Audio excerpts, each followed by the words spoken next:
Hi everyone, it's Marianne. Thanks for joining me today on Happy Paper People on YouTube. Today, instead of a tutorial, I decided that I wanted to do a product comparison. I get asked quite frequently, what is my favorite blending brush? Because there's so many things out there. And you've seen me use a lot the Ranger, let's start with this one, the Ranger blending brush, the Tim Holtz blending brush with these little cushions, pads, blenders on the bottom. I use that a lot because I've got them. I also made a couple of my own of these out of necessity. And like, here's one.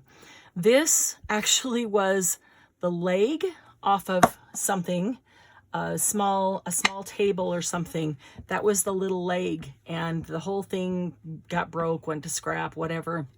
And I had this leg laying around, and I kept picking it up and holding it and thinking, man, that is feels just right, width to hang on to, make a good blending brush. So I just took a saw and cut off.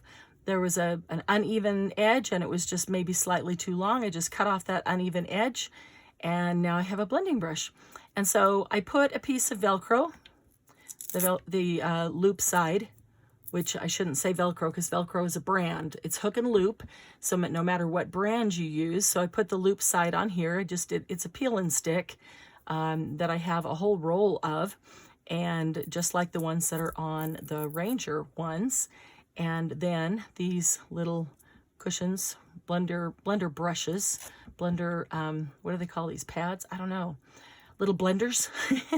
They fit on that perfectly. So I've got that as an extra one on there, which is nice. And they also have square ones, Ranger does. And I've got one of these, but I don't know. I don't seem to use this one so much, and partly because the circular blending motion is what gives you a really good blend. However, there are times when all you want to do is darken the edge of the paper, and this would be really good for that. And I forget that I have it. I forget to pull it out for that. So the other one that I have is this makeup brush, and I love the feel of these. They're so soft. They're so densely packed with hairs that it just makes for a really thick and soft, plush brush. And you've probably seen a lot of creatives on YouTube using these, and they seem to work really well. I've had these for a long time. I don't even want to admit to you that I've had them for probably close to 2 years. But I've held off using them because I wanted to do a comparison video before I used them and got them full of ink and all of that. So they've just been sitting in a pencil holder on my desk waiting to be used. And then there are certain creators that you see using these blender sponges, which are basically just makeup blending sponges, but I got this from Dollar Tree. It's just called Blender Sponge, and it's in the makeup department, but you can use it for anything. That's probably why they just call it blending sponge. I think it's intended for foundation, to blend that way. And some people love these, think they work really well. I don't know. I have never used it. So I get asked a lot. There's other options out there, but these are the three I get asked about the most. And so I picked this up at Dollar Tree. Actually, I picked this up probably 5 or 6 months ago, and it's been sitting here as well. And there's been so much going on in the last few months. And like I said, I've had these for quite a while, and I've been using these regularly. So I pulled out 3 inks. These are Distress Oxides because they have a lot of pigment and are nice and vivid, which I think will help us to see their blendability. And I've got brand new blenders for each one of these. If you've seen my videos, you know that I store a blender for each color. This is a piece of the hook and loop, just a peel and stick. I have a box that came with a whole roll of peel and stick hook and loop, which is like what is Velcro, but can be any brand. And I just cut off a little piece of the backing and stick it there on every one of my Distress Oxides and Distress Inks, and actually on my other inks as well, especially if they have, I like when they have this concave bottom, because I can put this down flat or however I store it, excuse me, and it doesn't make it lopsided at all because it fits within this depth there. I also have them like that. Oh, do I have it here? On all my tiny ones. The only tiny one I see right in front of me, let's see, is the only tiny one I see right in front of me is Versamark, and I don't keep one on this one. But the little like Distress Inks that are this size, I keep one of these in there. I do the same thing. I just put a piece of hook and loop there, stick it right there. It fits perfectly. So even though, oh, you know what I do? Not that you need to see it now because I just told you, so it doesn't even matter. So here's Tim Holtz Mini Distress Inks. These are in the tins. These are 1, 2, and 3. Here is 1, 2, and 3. I keep this little tiny pink rubber band on them because the tops tend to fall off or bump off really easily, and I don't want them to dry out. So I put the color part towards the inside, and on these, I just realized, I told you that I put a Velcro or a hook and loop on that, and I don't, because when you put them inside these, it literally fits perfectly in there, and it holds it in place. And I do like to be able to see the information that is written back here. And this one is Mowed Lawn, and it tells you exactly what it is and the number. And I want to be able to see that, so I just stick them in like that. And they stay. I have never, ever lost one out of there like that. But, as I mentioned, I do keep these little pink rubber bands on them. And that is for the lids, but it also happens to keep those in underneath. And so these are marked on the bottom, 1A, 1B, 1C, 1D, 2A, 2B, 2C, 2D. I just write those up on top. And so if I was looking at something where Tim Holtz said, you know, use this number or these, you know, these colors, and they're in these numbers, I could find them really easily. Not that that usually happens, but I could find them real easily. I also know by doing this, if I take a whole bunch out and use them, but I want to get them back into the sets that they came in, I know what set they came in. So this is set number 1, 2, 3, and all the rest are in here. 4, 5, 6, 7, 8, 9, 10, 11, 12, 13, 14, and 15. So they're all there in the little tins. That is easy to keep, easy to use, easy to store, easy to see. I do like those. So that's a little storage tip on inks, as well as a storage tip on blending brushes. I like to have one for each color because I don't want the colors mixed. I mean, sometimes you do want colors mixed, but when I do want them, I will do that specifically. I don't want it on a regular basis mixed. If you want a true color, then you want a blender that has not been stuck in 2 or 3 different colors as well. However, you know, I'm not going to buy, I don't think, one of these for every single color or a makeup brush for every single color. I do have a set of these, and they're all different sizes. But my thought on these is to make one of these like for reds and oranges and pinks, and one of them for blues and greens, you know, one of them for blacks and grays, and one of them for browns and tans and taupes and that kind of thing, and see how that goes. I don't know if that will work for me, but I'm gonna try that. So let's go ahead. I got 3 pieces of paper out here, and what I thought I would do, in fact, I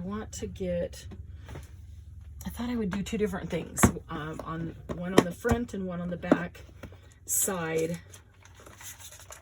of this paper. I wanted to grab a stencil, so I'm grabbing that right now. Thankfully, my stencil box was still right here by my feet because I used it in our live last Saturday. By the way, if you haven't been to one of our Saturday night lives, please come join us. Let's try that one. Saturday night live at Happy Paper People on YouTube. with Marianne, myself, and Sharon, who is my partner and collaborator on Facebook and YouTube. And we share lots of tips and lots of ideas, and we try new things, like this Saturday, for example, which is the 13th. If you're watching this right after it's posted, this Saturday we are going to demonstrate and then experiment with gel crayons and gelatos. So if you have those and you haven't used them and you've been wanting to, this would be a good one to be to. If you don't have any, but you've been wondering if that's something you want to invest in, then this would be a good one to be to. We've each done a few things with them, so we're going to share some things that we've done, and then we're just going to experiment and try. I thought, oh, they turn around this way. No, I thought that they locked in down there. They don't, but that's okay. That's okay. I'm going to do this just to keep them elevated a little. That's probably really noisy on camera, isn't it? Sorry about that. Okay, and these go with those. So what I thought I would do is first just use the color on its own and see. Now all of these brushes are brand new. They don't have any ink or any color, any pigment at all in them. So it might take a bit to get some in. I don't know. So we're just gonna you know, give it a shot and see how it goes here. Okay, so this one is Fired Brick Distress Oxide. So let's see how this blends out here. So with a brand new brush, I know our brand new blender pad, they do blend differently when there's already pigment in your blender and when they are brand new. But I'm really liking, I only, you know, rubbed it a couple of times and it got quite a bit on here, and I haven't gone back for a second time, and I'm still, you know, getting some pretty good color. Now you can tell that this is where I put it down first because that's the darkest, so I can darken this up here, you know, always just adding more color. I do see the ring from where I put it down first, and that could just be user error in not going down with the circular motion, you know, right away. I might have touched it, you know, head on before starting my circular motion. So I can probably blend that out by, you know, adding a lot more pigment in there, but it is quite a bit darker right there. So maybe what I did was get a little too much on at the beginning, where I thought that I needed to get more. I thought I needed to get more because it was a brand new blender, and maybe I didn't need to get so much because it's oxide. It's very vivid. It's very very pigmented, heavily pigmented, which is what I love about them. They're really good, solid, bright colors. Okay, so there's, and that blended quite easily. So let's set that down and let's go to the second color. And this one, I won't get, I'm going to start this already here without getting as much on. We're going to kind of blend those in together. So this one is Pickled Raspberry. I love pickled raspberry. One of my favorite colors.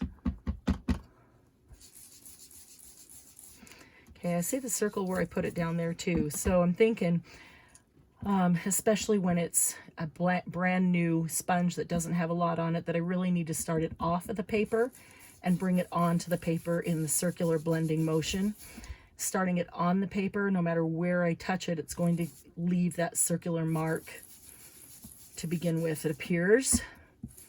So that would be, you know, the way the operator uses it. That has nothing to do, well, I don't know, that might have something to do with the blending brush. We can check that out with the others and see if they do the same.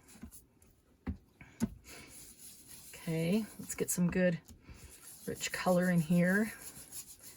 This pink. We're creating kind of an ombre effect here, and we can go up into the fired brick more with the pink. And then we can come into the pink more with the fired brick to get a good, really good blend there. I really like the pickled raspberry. I said pink, but it's really pickled raspberry. So if you're making notes and you like a color and want to get it, I will make sure that I give you the right name there. Okay, so let's take that off.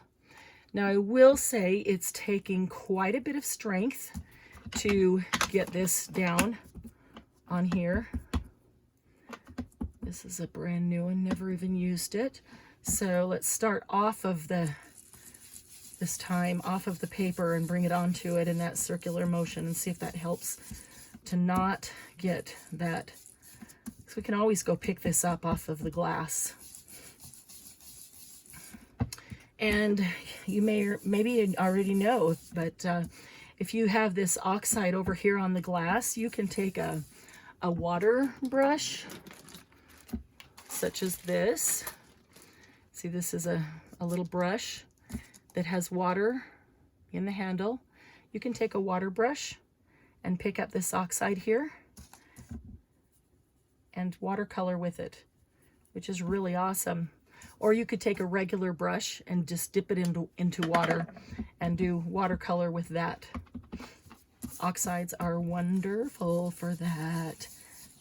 Look at that, right where I put it in here, and so it actually got the blender wet a little bit, and then I went back and got some more color, and look at that, just vibrant orange we got there. So I'm loving the color. I'm going to ignore this corner because I put it in the water and I shouldn't have, to get, you know, a true comparison of what we are comparing. That would be a whole nother deal, dealing with water and brushes. So I'm going to bring this up into the pickled raspberry a bit, and I'm going to go get a little more pickled raspberry, bring it down into the, what was this one called? This one is called Spiced Marmalade. That's a new one. I just recently got that one, so haven't used that much, but I'm really liking that color. That is gorgeous. And I'm going to bring this up into the fired brick a little more too.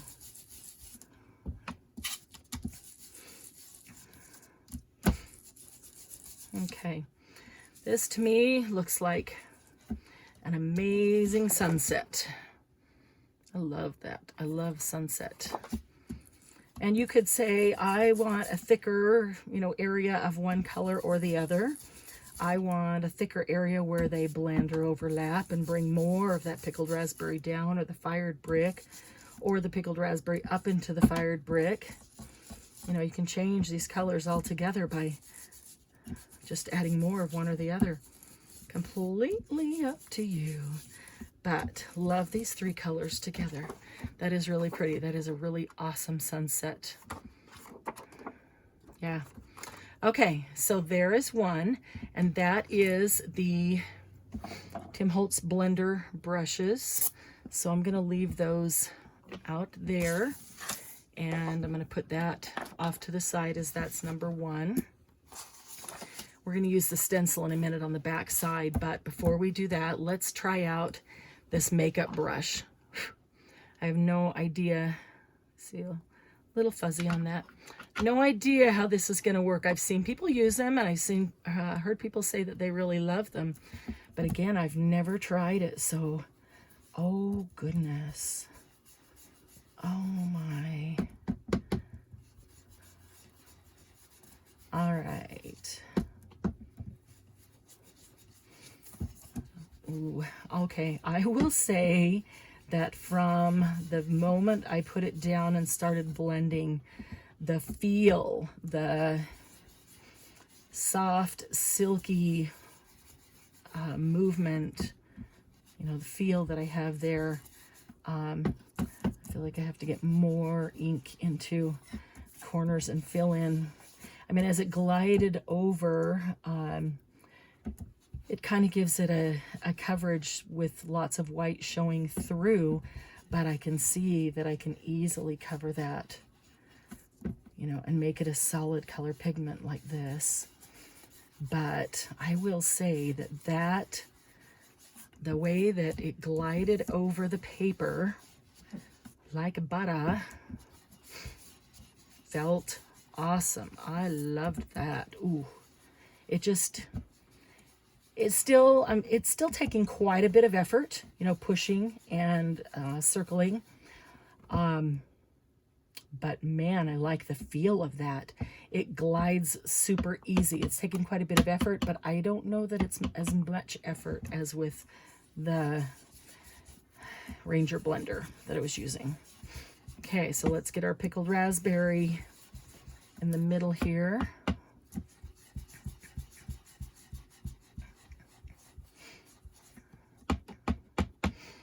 Okay, if I were to do this for a long time, well, not even a long time, if I were to do this for very long, I could easily see how a person's arm could get very tired.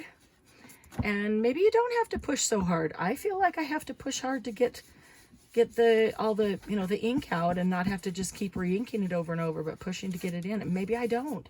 Let me try it, not pushing quite so hard, just gliding. Just gliding over the top. Okay, so even doing that, you still have to lift your arm and go around and round and round and round and round. So be prepared that it could wear your arm out. And you may, if you have a lot of things, say you're going to do this on a lot of pages because you want to create, you know, a bunch of cards all the same, or invitations or something, be aware that you may want to do it in stages where you do, you know, a few of these and then you, oh, look at that.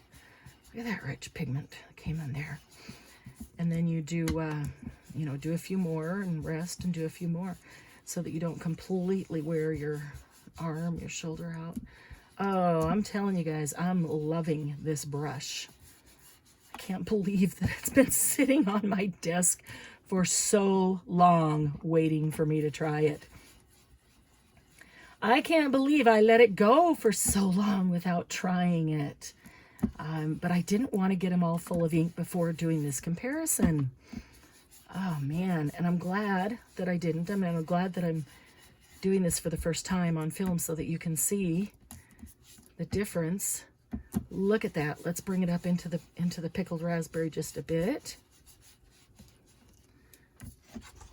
Oh, look at that. That is gorgeous. Absolutely gorgeous. Okay, so that's number 2. Number 1 and number 2 is that one. Number 3 is this little blending sponge. So let's do the same where we start with the fired brick.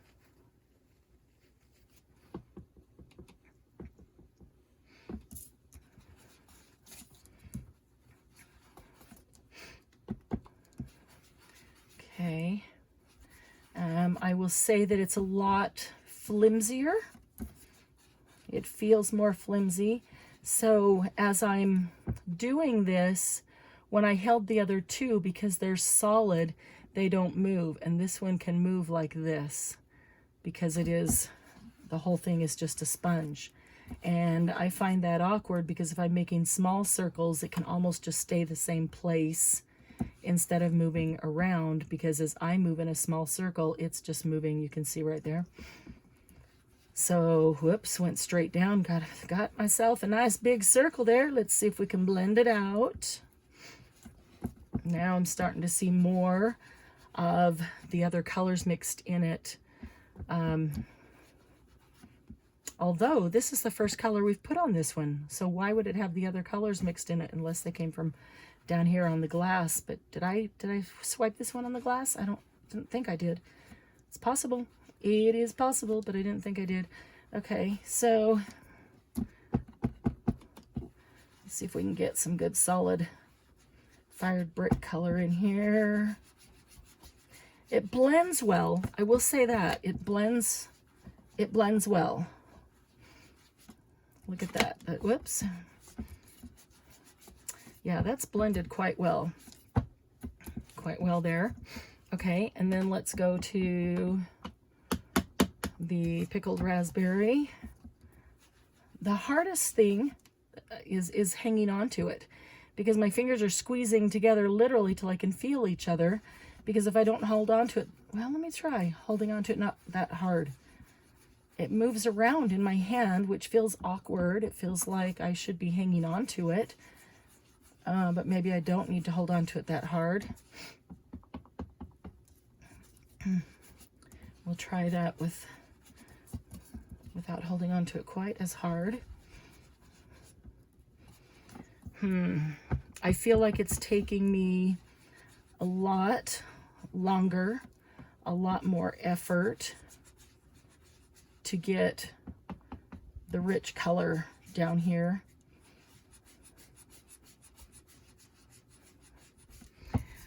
I will say it blends well. I mean, I think that this is a really good blend of each color. Let's see when we overlap them to get that ombre effect, how that looks. So I do like the way it blends. I don't like the way it feels to hold it. There's no stability. It's just flimsy, and I don't really care for that. But that, I believe, is a personal preference, so that might not bug you. Okay, let's see if we blend these together a little bit more here, and if we bring some fired brick down into the raspberry. Is that picked raspberry or pickled raspberry? It's picked raspberry, not pickled raspberry. All right. Okay, so we brought that down a little bit. Now let's get this marmalade, Lady Marmalade. So I was with, last few days, been with my sister and brother-in-law and my hubby. And every time somebody said something, some word in their sentence made my sister and I, sometimes and, sometimes or, think of a song with that word, and we would start singing the song at that phrase, of course, at the line that had that word in it. And I tell you what, everything, and that's what happens when you're a musician or, you know, study music or participate in a lot of music things and know lots and lots and lots and lots of songs all the way back to, you know, previous centuries or beginning of the century. And it's funny and it's fun. You know, everything makes me think of a song. And I'm trying to be aware not just to break out in song all the time when I'm doing tutorials.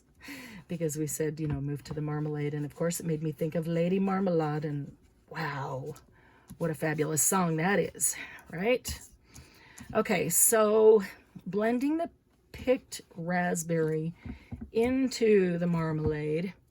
Now I can see, because this was harder to blend, that I stopped sooner with the fired brick, made a smaller section, and there's some overlap, and then the picked raspberry, and I made a kind of a smaller section and left a lot more for the marmalade. But I'm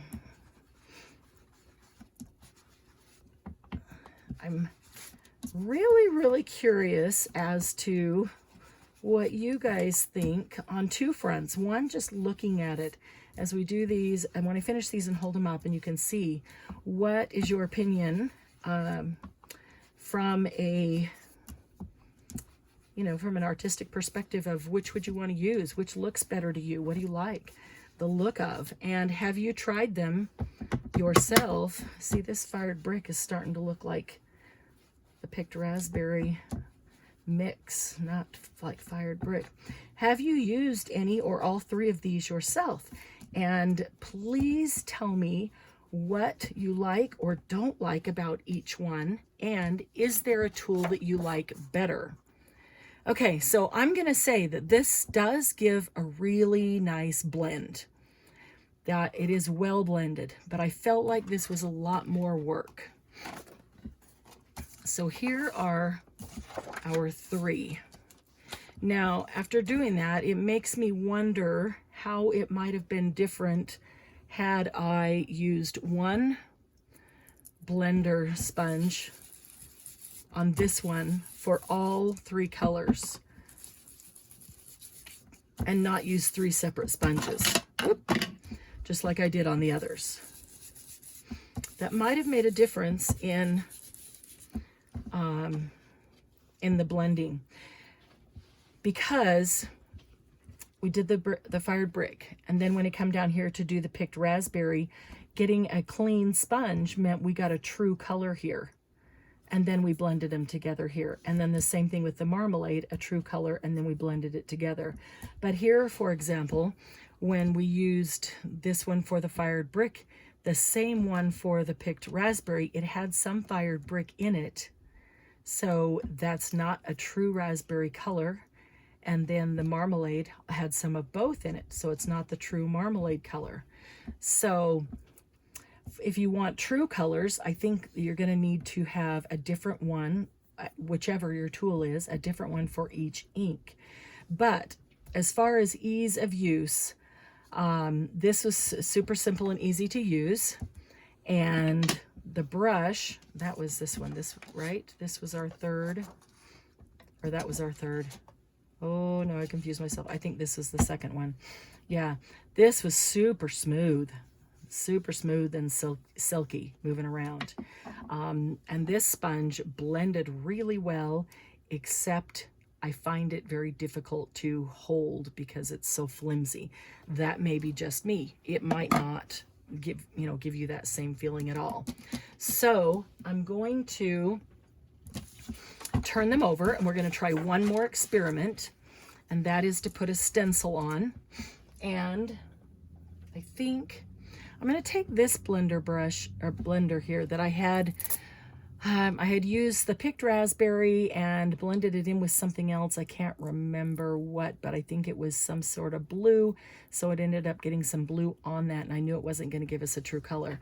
But I'm going to try using this one and doing all 3 colors with this one. I'm going to try to get enough on it that it covers all of that. Okay, so here's what we're going to do. We're going to try, I'm going to put these down with a little bit of washi just to try to keep them in place, knowing how easy it is to move it around. This isn't very sticky washi either. So hopefully it sticks for the duration of our inking. That's all we need. That's all we need, is just stay there while we're using it. Okay, so we're going to do the same thing and try ombreing this rose here. And we're going to start with the darkest. Oh. Yeah, that, have to be very careful with that. Hopefully we didn't already go over all those lines. This is very thin in the middle, and look how easily it moves. So I can't just go blender on top of it. I'm going to have to do this along the direction of the stencil itself, which holds the stencil in place while getting the space in between it. Okay. So let's see how that works. Now let's go get some picked raspberry on top of that. What I don't like is bringing that color into my picked raspberry ink pad. So let's add some of this.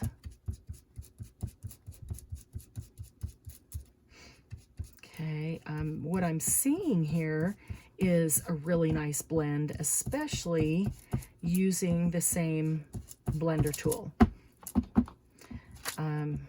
I'm seeing a much better blend than we had using 3 separate blending tools. So is your favorite blending tool one of these 3, or is it something completely different? If so, what? And if there's something that you like better than all 3 of these, I would love to hear about it, because I would love to try it. Okay, and let's get that marmalade out here at the edges, all the way to the edge. Boy, these are pretty sunset colors, aren't they? I love sunset. I love taking pictures of sunset.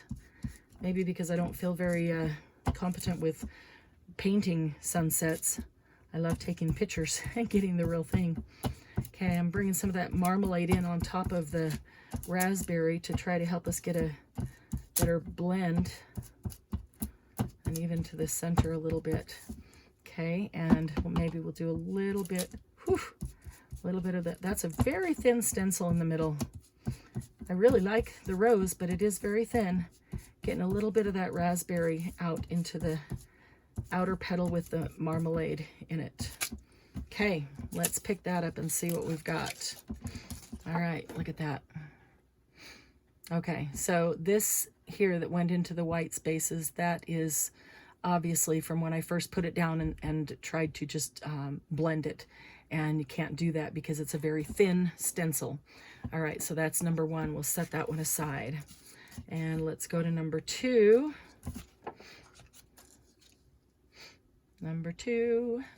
Oops, upside down and all around. Okay, I'm gonna tape it on the exact same way, the same direction. So we'll put that down. I didn't need to take it off. That's the one we did all three on, so I'll set that aside. Now we're going back to our makeup brush. And so this one, I feel like I can set it down and then just, go around, but I'm actually not moving the bristles. I'm not moving them on the paper. I'm setting them on the paper and then just making circular motions so they kind of wiggle around like that. But I'm not picking them up. I'm not rubbing them across. Okay, so that goes in there really nicely. So let's get some of this picked raspberry in our next layer. I do like the way I can do that with these bristles. I mean, I'm putting the center of it down and not lifting it up, so it's easy to get that blend going without moving the stencil around a lot. Okay, that is pretty. And get us some marmalade over here. Get some marmalade all the way out. Boy, that's rich color. Loving that. Loving that. Now, because I'm using oxide, Distress Oxide, did you know that you can come back over this Distress Oxide with that water brush, or with a regular paintbrush dipped in water? You can come over this flower, and if you were going to do that, I wouldn't put nearly this much ink down. I would put just a small amount of ink, and then take that brush, a water brush or a regular brush with dipped in water, and move it around, move that oxide around. I feel like I've got lots of marmalade. This is probably such a good blend. I can't even really tell. I can't tell, not even really. I can't tell where one starts and the other ends there. But let's see. Let me get that. I saw a couple little spots on the very outside that, okay. Let's take a look at that. But yeah, you can move this around, this oxide around with water. Okay, there's number 2 and number 3. Oh boy, we get to go back to the squishy brush. Okay, now maybe it'll work better on this because of the squishy. Okay, oh, I'm doing the same thing as on with the second one, where I'm setting it down and then I'm just kind of rolling it around, but I'm not picking it up and moving it. I'm not, rolling across the top of the stencil, so it's not making the stencil move. It's actually holding it in place quite nicely.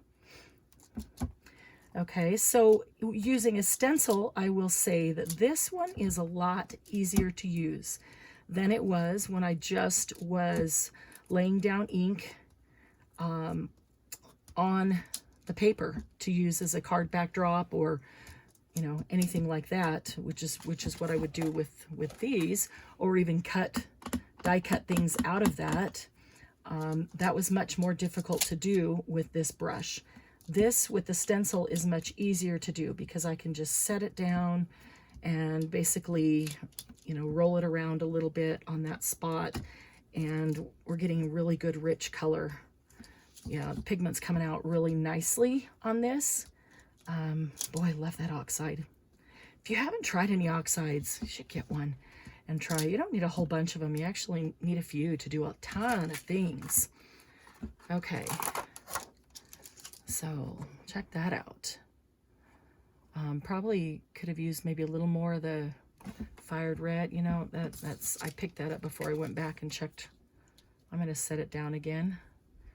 Fair shot to this rose here because there's more marmalade than anything. So we need a little pink that goes out. Picked raspberry. Goodness, why do I keep saying pickled? Who likes pickled raspberries? That's just gross. That's my favorite fruit of all, raspberries. Do not pickle them for me, please.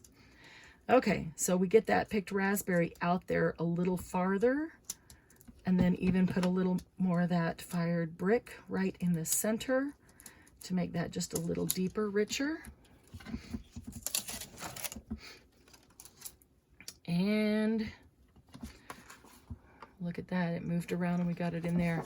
Okay, so here is 1, 2, 3, which is 1, 2, and 3. Now, it was real easy to put the ink down with this one, but I'm not seeing a great differentiation in the color.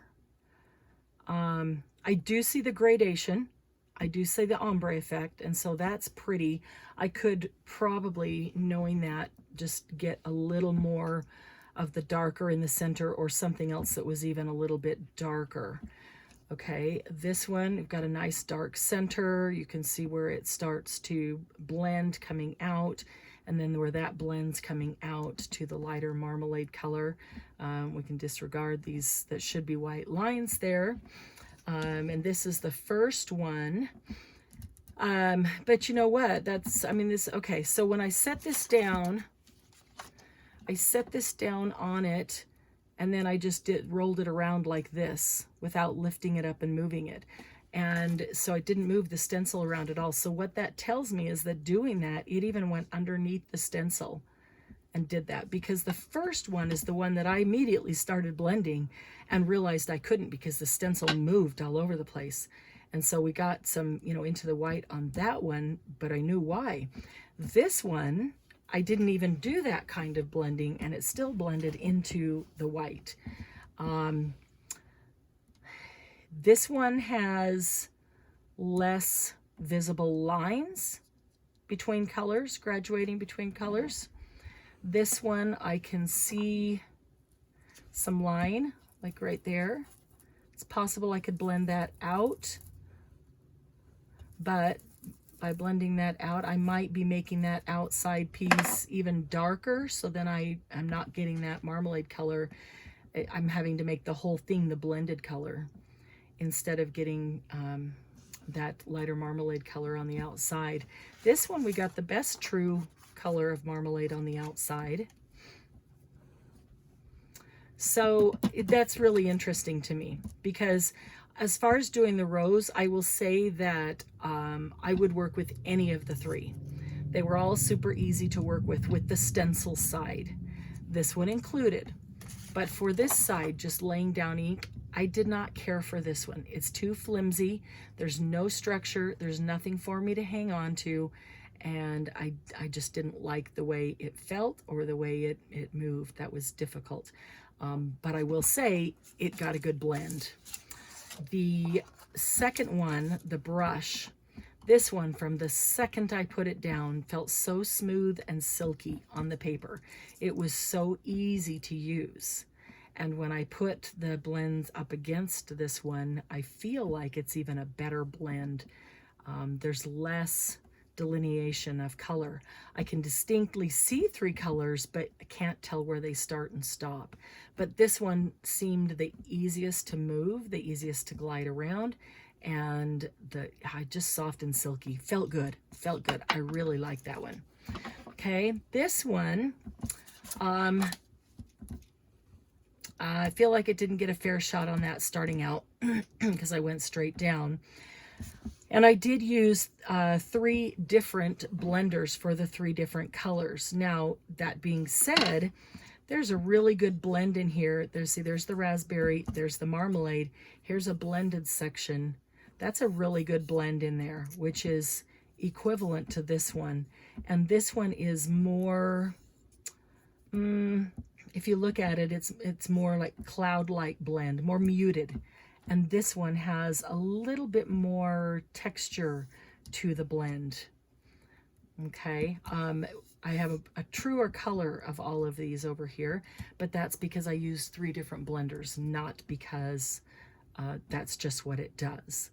So, boy, I'm not even sure whether I can tell you that I have a favorite or not. I think in certain situations, doing anything on a big scale, this is not my favorite. It would be out the window immediately.